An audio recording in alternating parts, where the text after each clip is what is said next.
Yo me quedé hablando sola, che. Me quedé hablando sola y no sé dónde quedé. Pero bueno, ya nos fuimos de tiempo también de lo que habíamos estipulado para cada parte. Estabas hablando del Este, cuerpo. sí, claro, sé que estoy en este eje, pero no sé en qué parte estamos. Sí, en Bueno, si esto, querés, puedo poner el en- video, si no, y vemos el video y conversamos un poquito a partir dale, de, dale, de esa dale, dale, propuesta. dale. Ah, Pero pasa. dejo de compartir, sí. Ay,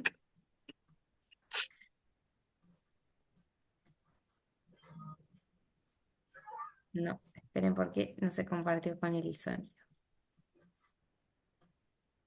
Con sonido, ahora sí.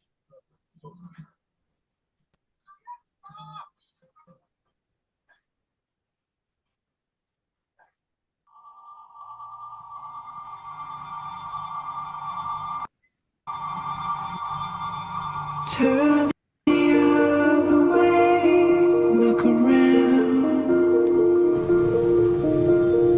Something big's about to happen. Freut mich, Nadja.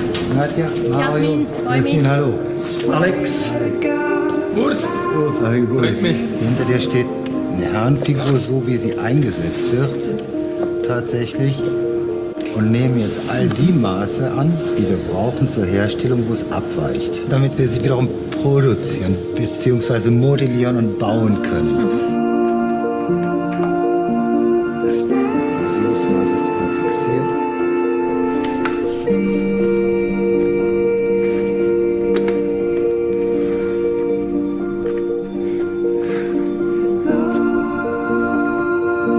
Ich denke, es ist auch ziemlich schwierig, um das genau nachzumachen.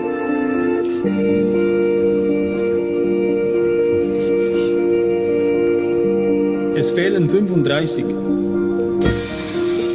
Stay the current course. Richtig hochsportlich machen. 'Cause I think about you all the time. Wie war das mit der Fußform der 10 Formen? Es sind nur 13. Nur 13.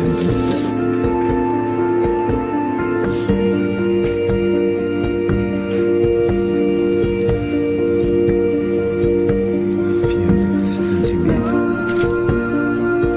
17, 28. Sieht super aus, gell?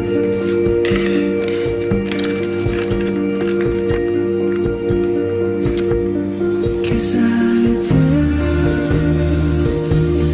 know the truth. After all,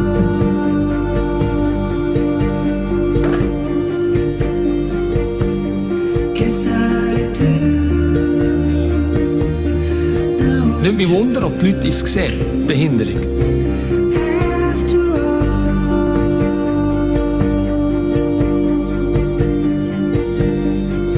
and nothing you can do to turn it back around is gonna make a difference. It's done, it's happened now, and nothing you can do. Das so plastisch zu sehen ist schon krass. It's gonna make a difference. It's done, it's happened now. So take me where you Die Leute, die dann zufällig vorbeigehen, werden, glaube ich, sehr irritiert sein. go. We can start again. Es ist schon noch speziell, sich so zu sehen, wenn man sich nie so im Spiegel anschauen kann.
Bueno, ¿qué les pareció el video?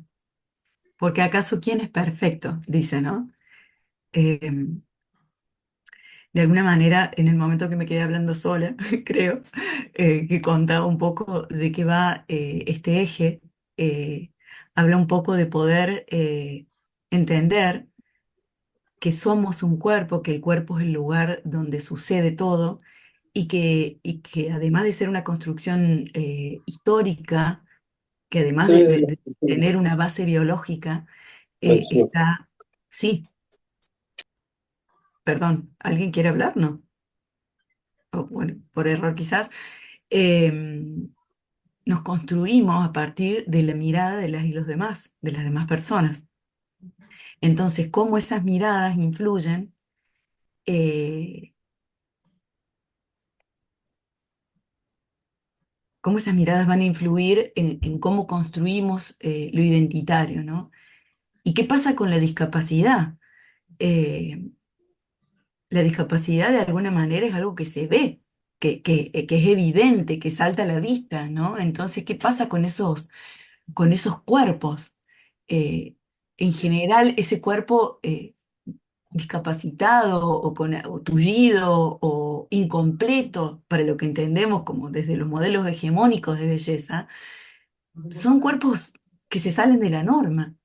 Y entonces lo que provoca un poco este video es eso, ¿vieron las caras de las personas que van pasando y que van viendo la vidriera? Y a la vez las personas de quienes sacan, de quienes construyen esos maniquíes nuevos y esos modelos, acarician ese cuerpo. ¿Qué pasaría? Bueno, vieron que creo que Dove era en algún momento hizo también alguna publicidad con otros cuerpos, ¿no? Más allá de los que vemos siempre, los hermosos, perfectos, los que entendemos por bellos, porque son los modelos hegemónicos socialmente bellos, y empezó a mostrar otros cuerpos distintos, ¿no? Cuerpos más gordos, cuerpos con pieles quizás no tan blancas, cuerpos de distintas edades, de distintas alturas, distintos cabellos, distintas pigmentaciones. Y qué diferente es cuando podemos tener, cuando empezamos, diría Scliar, a cualquierizar a partir de poder ver otros posibles, ¿no? Las representaciones son otras, porque entendemos que hay una gama, empezamos a ver diferentes corporalidades y diferentes formas de vivir la corporalidad, y eso de alguna manera nos hace pensar bueno, nos hace cualquierizar y acostumbrarnos a ver otros posibles. Y eso hace que quienes, o sea, sale de lo hegemónico, ¿no? Y del único modelo. Em, la ESI de alguna manera, bueno, esto nos hace también pensar este posicionamiento, ¿no? De ese cuerpo que sale de la norma es muy opuesto al del modelo social, ¿no? Que venimos nombrando, porque demuestra que las acciones que tomamos son mirando al sujeto y no al entorno. Y en educación pasa lo mismo. Miramos a las chicas y a los chicos con discapacidad como esos niños y niñas que habitan las aulas, los pasillos y los espacios, estamos sintiendo que se suman a los que están, pero que no son parte. De alguna manera, em, ponemos la responsabilidad en ese sujeto con discapacidad en vez de nuestra función de garantizar ese derecho, ¿no? Y bueno, la ESI también nos viene a decir que no tenemos 20 alumnos y 3 con discapacidad, ¿no? Tenemos 23 estudiantes que tienen la misma derecho a recibir educación y como agentes del Estado debemos garantizar. Entonces, bueno, un poco era poder pensar cómo se construye esta corporalidad y desde qué lugar, qué acciones nosotros podemos empezar a preguntarnos, ¿no? ¿Qué mostramos cuando presentamos actividades, cuando mostramos imágenes y trabajamos las corporalidades o mostramos imágenes de personas, mostramos personas con discapacidad? ¿Qué corporalidades mostramos? ¿Y qué tipo de discapacidad también? Em, bueno, Sí, me sumo a esto que decía Moni, que, bueno, nosotros estamos pensando más específicamente cuestiones vinculadas a discapacidad y en esto del cuerpo, bueno, por ahí a las discapacidades que son más visibles y que tienen más que ver con una marca más corporal. pero que cuando hablamos de la normalización de los cuerpos, de los estereotipos de belleza, no solamente esto pasa en relación a los cuerpos con discapacidad, pasa con cualquier cuerpo que se aleje un poquito del modelo hegemónico de belleza. Y que además estos estereotipos y estos mandatos de belleza se construyen cada vez desde más chicos, ¿no? O sea, hoy tenemos cumpleaños infantiles en donde las niñas se hacen cuidados de la cara, niñas que tienen 6 o 7 años, digamos, ¿no? Entonces, digo, más allá como del juego también, ¿qué vamos aprendiendo? ¿Qué van aprendiendo los niños y las niñas en relación a lo que significa tener un cuerpo bello?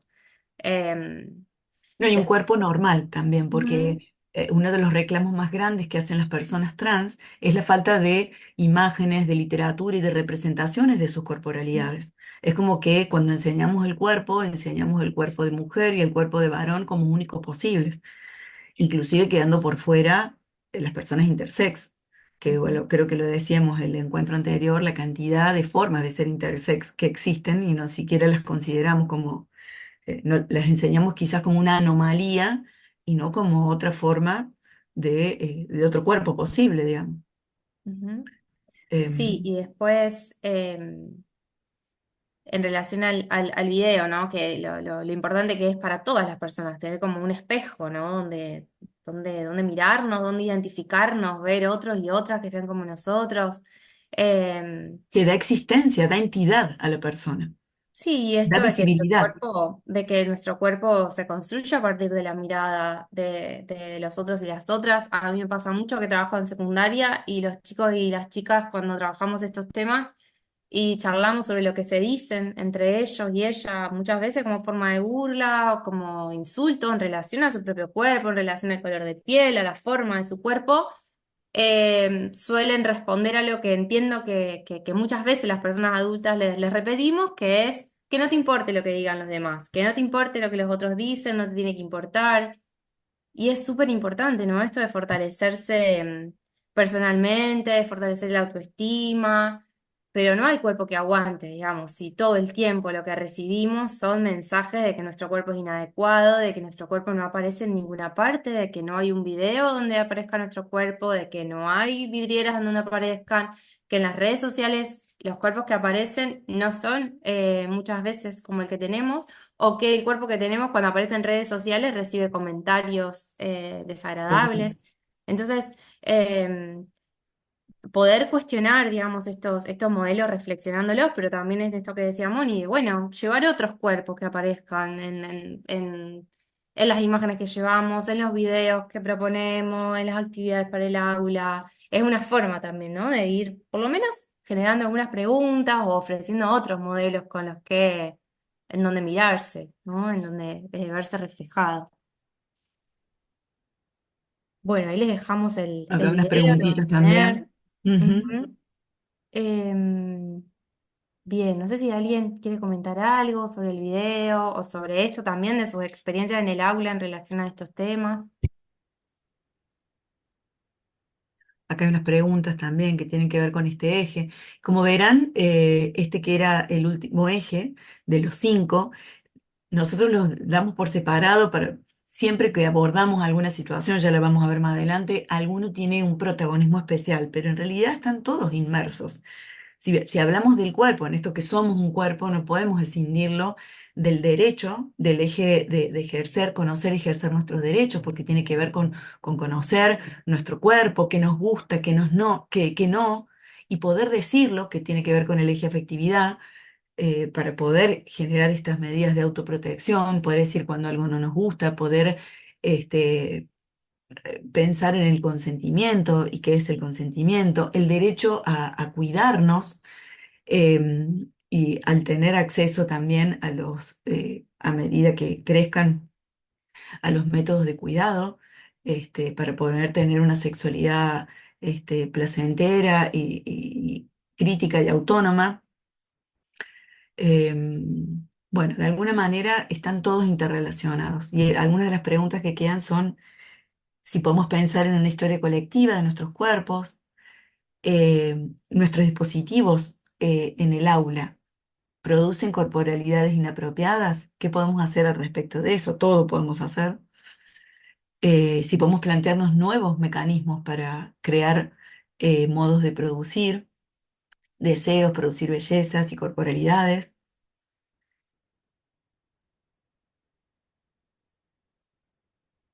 Bien, ¿algo que quieran agregar? ¿Alguna pregunta? ¿Avanzamos? Seguimos entonces. Bueno, les decíamos que, bien, antes de pasar a las puertas de entrada, esta diapositiva solo resume un poquito lo que decía Moni recién, que lo interesante de poder trabajar de los 5 ejes del AESI es que nos permiten mirar un contenido desde todas estas perspectivas. Entonces acá hay un ejemplo con un app que es tanto de primaria como de inicial, que es no guardar secretos que nos hacen sentir incómodas, incómodos, mal o confundidos. Entonces, la propuesta de trabajar con los 5 ejes es que podamos abordar este contenido desde todos estos lugares. Entonces, por ejemplo, desde el eje afectividad, dice, los diferentes tipos de secretos nos producen sentimientos distintos. Desde el eje de diversidad, ¿qué secretos no tenemos que guardar? Desde el eje de género, a mujeres y varones, ¿pueden molestarnos o incomodarnos las mismas situaciones? Desde el eje de cuerpo, ¿qué caricias o contactos nos pueden hacer sentir mal, incomodar o confundir? Y desde el eje de derechos, ¿a quién podemos recurrir si nos obligan a guardar un secreto que nos hace sentir mal? Esto lo que nos permite es hacer ese recorrido integral de este mismo contenido. Ahora vamos a ver que hay un cuadernillo con actividades que propone justamente propuestas para trabajar desde cada uno de estos ejes las preguntas que están acá planteadas. Y así con todos los no. Pero bueno, hoy les contamos que nuestra idea era que hoy podamos trabajar sobre cómo llevar todos estos contenidos específicamente a la escuela, cómo ir trabajando la ESI, no solo desde lo curricular, es decir, no solo desde los contenidos, sino también desde otras dimensiones en las que está presente la sexualidad también en la escuela. Entonces, tenemos como esta herramienta de análisis, esta herramienta que nos permite pensar desde distintos lugares desde donde implementar la ESI. Y hablamos de 5 puertas de entrada desde donde está presente la sexualidad y que nos permiten pensar cómo vamos incorporando la ESI en lo institucional. Entonces, las puertas las nombramos como reflexión sobre nosotras mismas, nosotros mismos, el desarrollo curricular, los episodios que irrumpen en la escuela, la vida cotidiana institucional, la organización de la vida institucional y el vínculo con la familia y la comunidad. Y vamos a empezar con la reflexión sobre nosotras mismas, sobre nosotros mismos, porque la primera puerta de entrada, el primer lugar por donde la ESI entra a la escuela es a través de nosotras y nosotros mismos, es a través de las personas que trabajamos en las instituciones educativas. Y como se acordarán, en el primer encuentro retomamos, cuando trabajamos sobre modelos de educación sexual, retomamos una frase de Graciela Morgade que decía que toda educación es sexual. Yo decía, siempre hay educación sexual. Eso no quiere decir que siempre sea integral, ¿no? Que es lo que viene a poder discutir la ESI, pero que siempre estamos transmitiendo representaciones, contenidos sobre la sexualidad. Entonces, esta puerta que nos invita a reflexionar sobre nosotras y nosotros, nos propone que podamos pensar qué es lo que nos pasa a nosotras y a nosotros con la enseñanza de estos temas. Que podamos recorrer cómo fue nuestra propia trayectoria en relación a la educación sexual, si vimos algo en la escuela, con quién charlábamos, cuáles son los temas que nos incomodan, o que no nos gustan para trabajar, cuáles son los temas que nos conmueven y que nos motivan para poder trabajar sobre educación sexual. Es decir, nos invita a pensar en nuestras propias representaciones, pero para poder reflexionar en relación a nuestra posición, a nuestro posicionamiento pedagógico, ¿no? Porque no reflexionar en relación a estas temáticas, lo que puede hacer es que en nuestra tarea reproduzcamos estos mismos mitos, estos mismos prejuicios, ¿no? Esta reflexión sobre nosotras y nosotros mismos no quiere decir que haya que cambiar toda nuestra posición personal, sino poder reconocer que no es desde nuestra opinión y desde nuestra propia experiencia que trabajamos sobre educación sexual, sino desde un rol que es profesional y que tiene que ser desde un marco científico y desde un marco de derechos. Y en la temática que estamos conversando, también es muy importante poder reconocer todas estas cuestiones vinculadas a la sexualidad y la discapacidad, ¿no?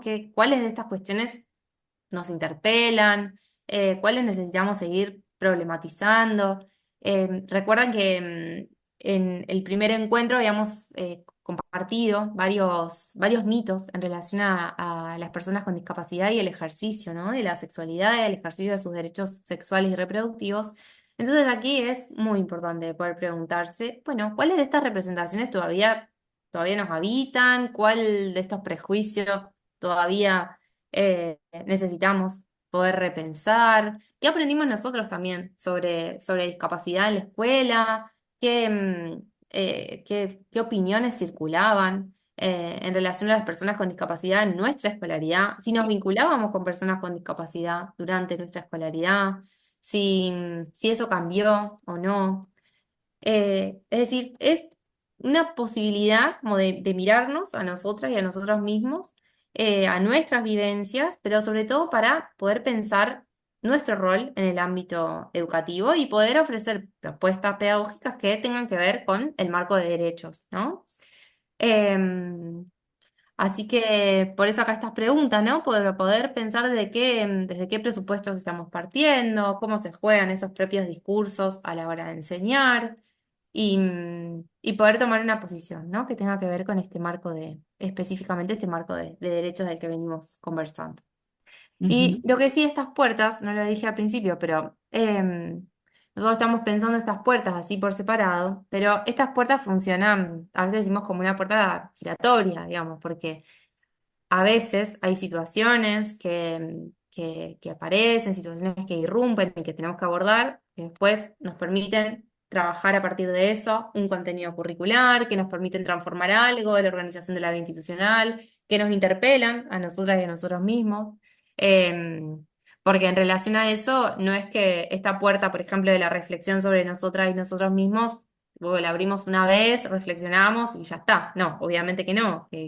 que todas las situaciones que nos van sucediendo a la vida cotidiana de la escuela, bueno, nos hacen otra vez replantearnos algunas cosas, ¿no? Así que por eso estas puertas están como intercomunicadas y se abren una y otra vez. Y decimos también que en realidad empezamos con la reflexión sobre nosotras y nosotros mismos porque somos la puerta de entrada. Si de alguna manera me ha interpelado la ESI, yo puedo llegar a mirar algunos guiones o cuestiones que suceden, por ejemplo, en esta puerta que es la de la organización institucional. Uno cuando entra a una institución sabe, desde que te abren la puerta, si está permeada la ESI o hay pequeños indicios, ¿no? En lo cotidiano, en lo relacional. Entonces, cuando hablamos de la organización de la vida institucional, en lo cotidiano nos referimos a todo, las regulaciones, los rituales, todo lo que día a día es la trama escolar, que enseñan y, bueno, reproducen saberes acerca de la sexualidad, digamos, de lo que esperamos, de lo que está permitido y también de lo que está prohibido en esa institución, a partir de cómo se permite el ingreso, la vestimenta, cómo son los discursos, cómo son la cartelería, cómo te recibe eh, la cartelera.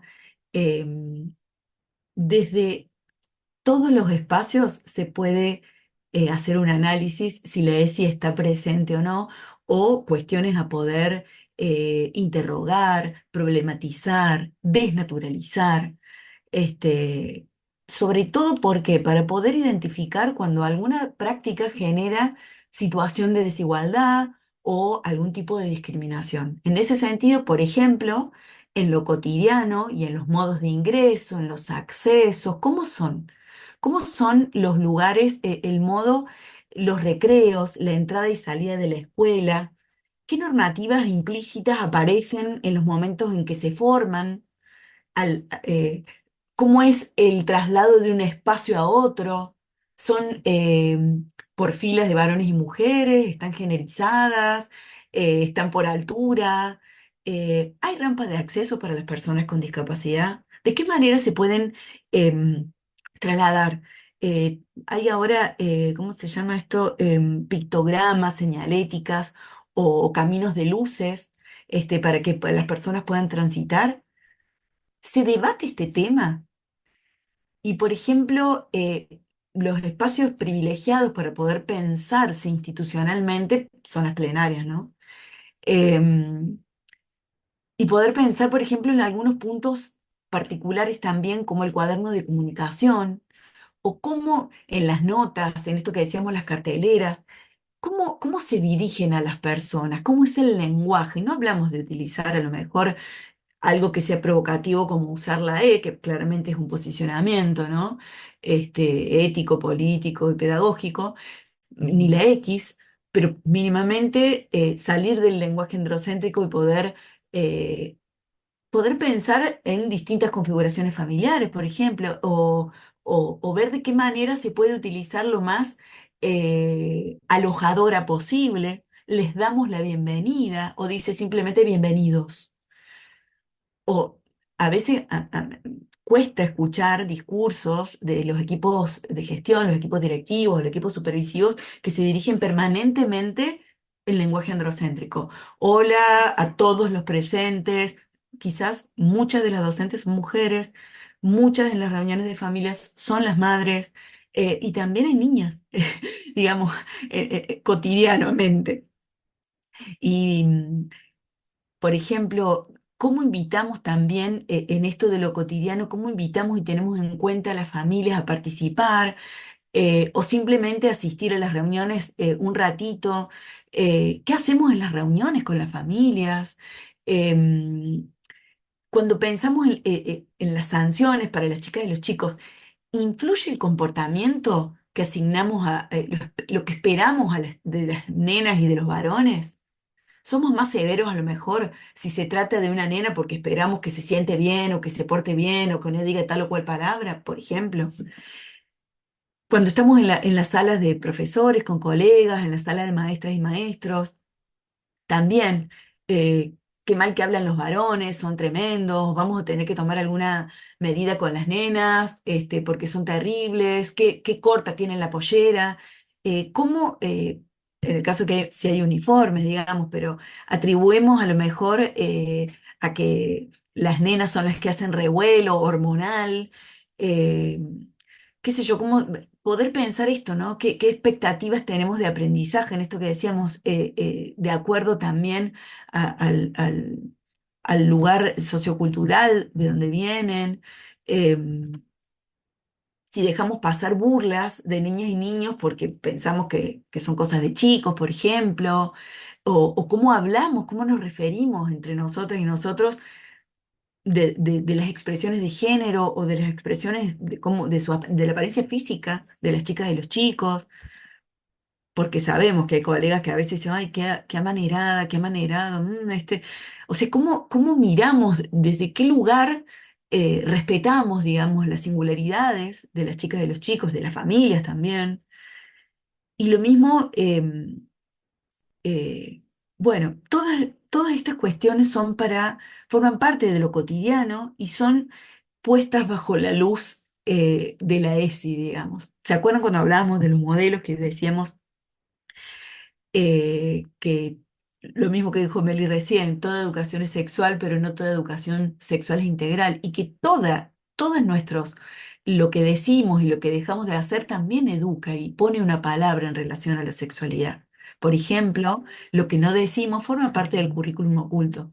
Y también, además, cuando nosotros no dejamos pasar algún tipo de discriminación, hacemos caso omiso y no, desde el respeto, pero también desde la responsabilidad ética, podemos decirle a una compañera, un compañero, che, pará, estamos hablando de una familia, estamos hablando de una alumna, de un alumno, eh, y es muy importante poder interpelar desde qué lugar nos posicionamos institucionalmente. Vuelvo a decir, somos la primer puerta de entrada, es primero algo que pasa por una y por uno mismo, pero es muy importante poder trabajar y desnaturalizar estas cuestiones, ponerlas bajo la lupa de la ESI, para poder ver de qué manera nosotros, qué cosas podemos cambiar y mejorar, ¿no?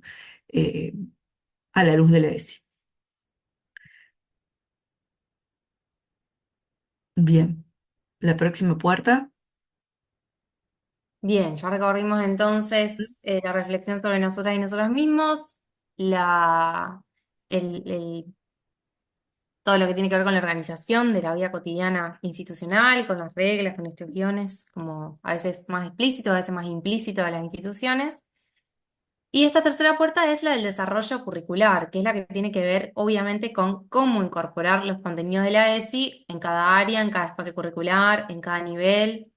Entonces, acá como la sugerencia y también un poco el ejercicio que vamos a invitar a que realicen en el trabajo final de este seminario es tomar dos materiales que son como herramientas básicas para hacer este trabajo de cómo incorporar los contenidos de ESI a la currícula, que son por un lado el libro de lineamientos curriculares para la educación sexual integral, que es un documento del que creo que estuvimos conversando en el primer encuentro, que fue aprobado en el año 2008, que tiene una resolución del Consejo Federal de Educación y que va a establecer cuáles son los contenidos mínimos para cada nivel en relación a la ESI. En esos lineamientos, además de estar establecidos por nivel, en el caso de educación primaria y de educación secundaria, también están establecidos por ciclos.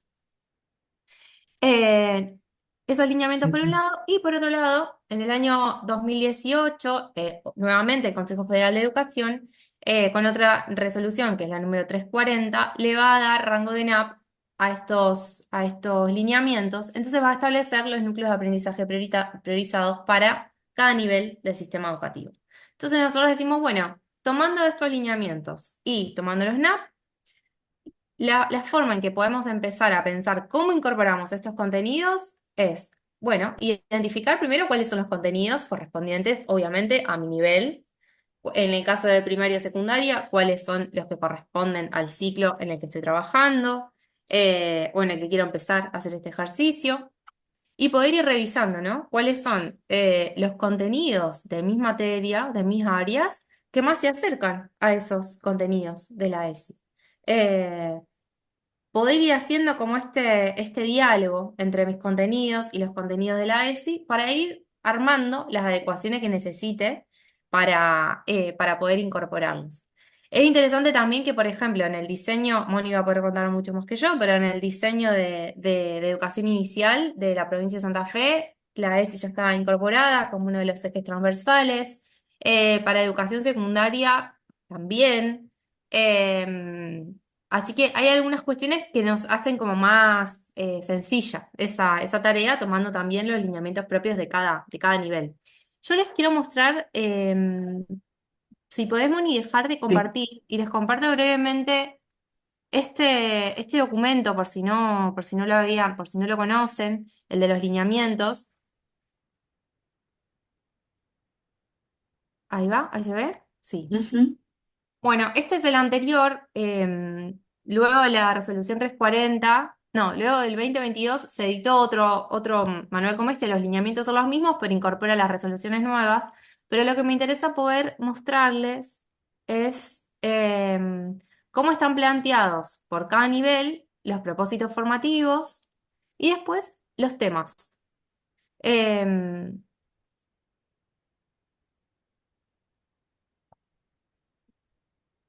entonces, me voy a ir más, por ejemplo, a primaria, a ver.